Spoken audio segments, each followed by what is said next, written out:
Congressman Paul, as you've been warning, we are on the brink of another government shutdown because of spending that you've called out of control. But haven't you contributed to that spending problem yourself, sir, supporting over the years earmarks that have benefited your district and your state?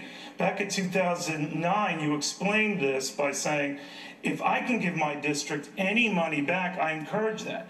I don't think that the federal government should be doing it, but if they're going to allot the money, I have a responsibility to represent my people. Isn't that what they call a mixed message, Congressman? Well, it's a mixed question. This is a problem because the real message is you should include in your question, also, you have never voted once for an earmark. No, it's a principle that I deal with because if the government takes money from you and you fill out your tax form, you take your deductions.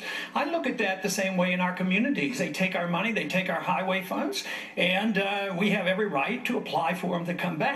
Matter of fact, it's a bigger principle for me than that. I think this whole thing is out of control on the earmarks because I think the Congress has an obligation to earmark every penny, not to deliver that power to the executive branch. What happens when you don't vote for the earmarks, it goes into the slush fund, the executive branch spends the money, then you have to grovel to the executive branch and beg and plead and say, oh, please return my highway funds to me. So it's this whole principle of budgeting that is messed up, but I never voted for an earmark, but I do argue the case for the people I represent to try to get their money back if at all possible. But isn't that the same thing of having your cake and eating it too? You can complain about earmarks, but then if there are provisions there that help your district or your state, that's different.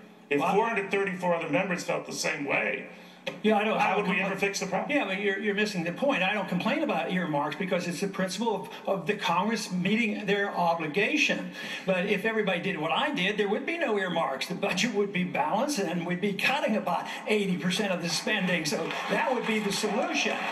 But you also want to protect the process. You want to emphasize the responsibility of the Congress in not delivering more power to the president. I would be a different kind of president. I wouldn't be looking for more power.